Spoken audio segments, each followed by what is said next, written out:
వదినా చీకొట్లో లేచి ముఖం మీద నీళ్లు పోసి కసులు కొట్టి నుగ్గులు వేసి బండలు తుడిచి దీపావళి చేసి అన్నం వండి అన్నం చేసి పిల్లలను లేపి వాళ్ళని రెడీ చేసి వాళ్ళని బడికి పంపించి నేను కాస్త టిఫన్లు అన్నం వేసుకొని పనికి వచ్చి ఆ తర్వాత మళ్ళా షాప్ దగ్గరికి ఇదిగో ఈ పని చేసి అందరు అంటున్నారు సన్నగాన్ని కూడా ఎంపలాడి పని చేస్తామని.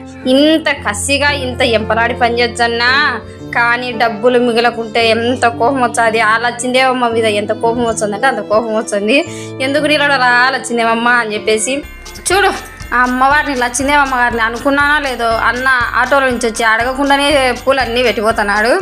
ఆమెకు కావాల్సినటువన్నీ సంకల్పంగా చేర్పించుకుంటుంది. తామర పూలు ఎవరికి వచ్చినాను తామర పూలకి చెండు పూలు అయితే బాగుంటుందని మనసులో అనుకున్నట్టే అన్న తెచ్చిచ్చాడు. ఆమెకి అదే అట్లనే ఎప్పుడైనా సరే దావం పడి పోతా మాధవికి కష్టం వచ్చింది కదా